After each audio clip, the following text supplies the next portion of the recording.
പള്ളിയുമായി ബന്ധപ്പെട്ട് ഒരാൾ പള്ളി അതിൻ്റെ പരിപാലനം നടത്തുന്ന ആളുകൾക്ക് എന്തെങ്കിലും പ്രത്യേകത ഉണ്ടോ എന്നുള്ളതാണ്. വിശുദ്ധ ഖുർആനിൽ നമുക്ക് കാണാൻ സാധിക്കും, ഒന്ന് പള്ളി പരിപാലനം എന്ന് പറഞ്ഞു കഴിഞ്ഞാൽ അങ്ങേയറ്റം പ്രതിഫലം ലഭിക്കുന്ന കാര്യമാണ്.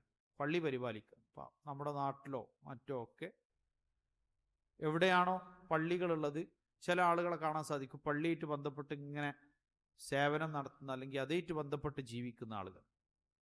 അവർക്ക് പ്രത്യേകം പ്രതിഫലമുണ്ട്. അനവധി ഹദീസുകൾ ആ വിഷയത്തിൽ വന്നിട്ടുണ്ട്. ഒന്ന് നമുക്ക് കാണാൻ സാധിക്കും, അർഷിന്റെ തണൽ ലഭിക്കുന്ന ആളുകളെ പരാമർശിച്ചപ്പോൾ അതിലൊന്നേതാ, നമ്മൾ എല്ലാവരും മദ്രസയിൽ പഠിച്ചിട്ടുള്ള ഒന്നാണ്. ഷാബുൻ ഖൽബുഹു മുഅല്ലഖുൻ ബിൽ മസാജിദ്. പള്ളിയുമായി ഹൃദയം ബന്ധിക്കപ്പെട്ട ഒരു യുവാവ്, ഒരു മനുഷ്യൻ. അപ്പം അയാൾക്ക് മറ്റൊന്ന് നമുക്ക് കാണാൻ സാധിക്കുന്നത്, നബി സല്ലല്ലാഹു അലൈഹി വസല്ലം പള്ളി വൃത്തിയാക്കിയിരുന്ന ഒരു സ്ത്രീ മരണപ്പെട്ടപ്പോൾ സ്വഹാബാക്കൾ കൊണ്ടുപോയിട്ട് അവരെ മറവ് ചെയ്തു. ഒരു റിപ്പോർട്ടിൽ കാണാൻ സാധിക്കും, അത് അവരങ്ങനെ ഒരു ക്ലീനിങ്ങിനൊക്കെ വരുന്നൊരു വളരെ സാധാരണക്കാരിയായ സ്ത്രീയല്ല. ഈ രാത്രി ഇപ്പോൾ നബി സല്ലല്ലാഹു അലൈഹി വസല്ലമയെ ഒന്നും വിളിച്ച് ബുദ്ധിമുട്ടിക്കേണ്ട കാര്യമൊന്നുമില്ല, അവരെ നമുക്ക് തന്നെ മറവ് ചെയ്താൽ മതി എന്നതുപോലൊക്കെ അന്നഹും തഖാല്ലൂഹ. ആ സ്ത്രീയെ കുറച്ചൊരു അത്ര പരിഗണന അവർക്ക് ആവശ്യമില്ല എന്ന് അവർ കരുതിയോ എന്നറിയില്ല എന്ന് നമുക്ക് ആ റിപ്പോർട്ടിൽ കാണാൻ പറ്റും. അതായത് അത്ര പ്രാധാന്യമുള്ളൊരു വ്യക്തിയല്ല.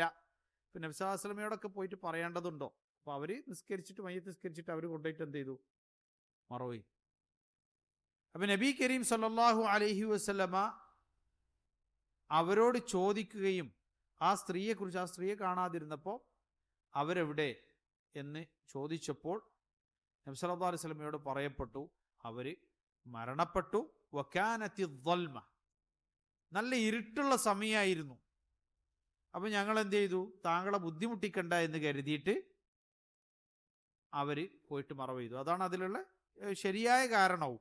കാരണം എന്താ വെച്ചാൽ നബി സല്ലല്ലാഹു അലൈഹി വസല്ലമയെ ആ രാത്രി സമയത്ത് ബുദ്ധിമുട്ടിക്കണ്ട എന്ന് കരുതിയിട്ട് അവർ കൊണ്ടുപോയിട്ട് എന്ത് ചെയ്തു? മറവ് ചെയ്തു. അപ്പം നബി സല്ലല്ലാഹു അലൈഹി വസല്ലമ അവരുടെ ഖബർ എവിടെയെന്ന് അന്വേഷിക്കുകയും അവിടെ പോകുകയും അവർക്ക് വേണ്ടി പ്രത്യേകം നിസ്കരിക്കുകയും ചെയ്തത് നമുക്ക് കാണാൻ സാധിക്കും.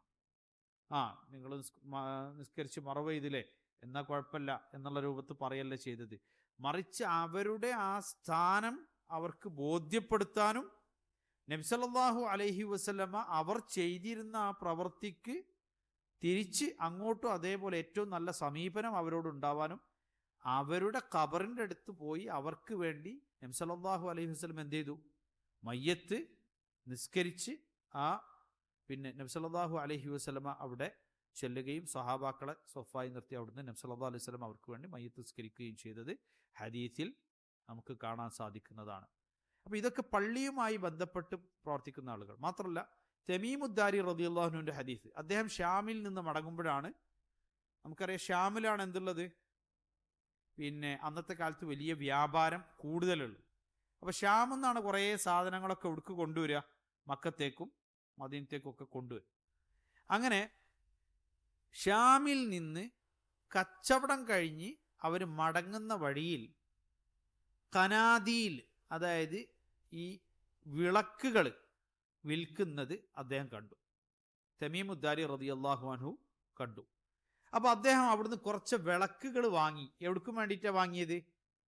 മദീനത്തെ നബി സല്ലല്ലാഹു അലൈഹി വസല്ലമയുടെ പള്ളിയിൽ അവിടെ വെളിച്ചം തെളിയിക്കാൻ വേണ്ടിയിട്ട്, അവിടെ വെളിച്ചമില്ലായിരുന്നു. അപ്പോൾ അവിടെ വെളിച്ചം തെളിയിക്കാൻ വേണ്ടി കുറച്ച് വിളക്കുകൾ വാങ്ങിയിട്ട് വന്നു.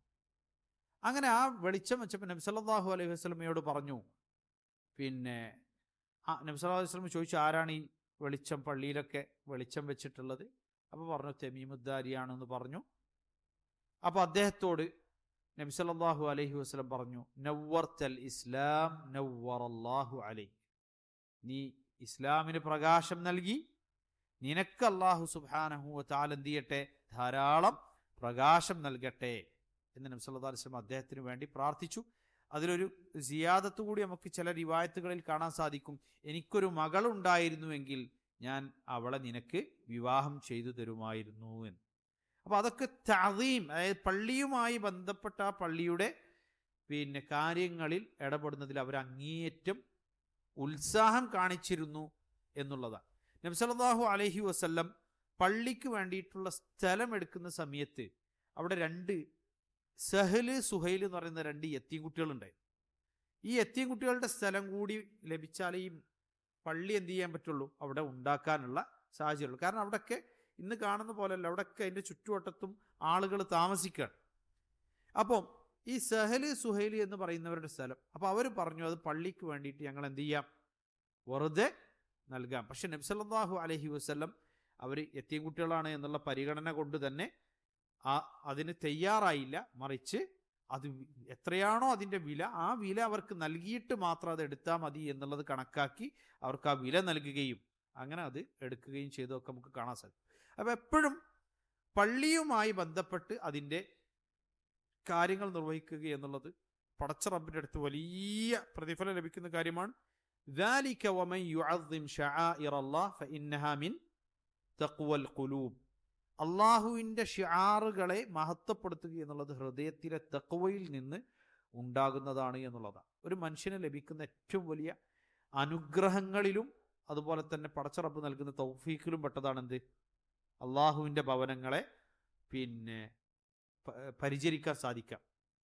ഇന്നമാ യഅ്മുറു മസാജിദ് അല്ലാഹ്, അള്ളാഹുവിൻ്റെ പള്ളികളെ ജീവിപ്പിക്കുക ആരായിരിക്കും? വിശുദ്ധ ഖുർആനിൽ പറയാം, മൻ ആമന ബില്ലാഹി വൽ യൗമിൽ ആഖിർ, അള്ളാഹുവിലും അന്ത്യദിനത്തിലും അടിയുറച്ച് വിശ്വസിച്ചവർക്ക് മാത്രമേ പള്ളികൾ എന്ത് ചെയ്യാൻ പറ്റുള്ളൂ, ജീവിപ്പിക്കാൻ സാധിക്കുകയുള്ളൂ എന്ന് നമുക്ക് വിശുദ്ധ ഖുർആനിൽ കാണാൻ സാധിക്കും. അതുകൊണ്ട് മസാജിദുകൾക്ക് വലിയ പ്രാധാന്യമുണ്ട്. അതുമായി ബന്ധപ്പെട്ട ഒരാൾ ചെയ്യുന്ന ഏതൊരു പ്രവർത്തനവും അല്ലെങ്കിൽ അയാളുടെ ഭാഗത്തു നിന്നുണ്ടാവുന്ന ഒരു നന്മയും അള്ളാഹുവിൽ നിന്ന് വലിയ പ്രതിഫലം ലഭിക്കുന്ന കാര്യമാണ്. അള്ളാഹു സുബ്ഹാനഹു വ തആല അതിനുള്ള തൗഫീഖ് നമുക്ക് ഏവർക്കും നൽകുമാറാകട്ടെ.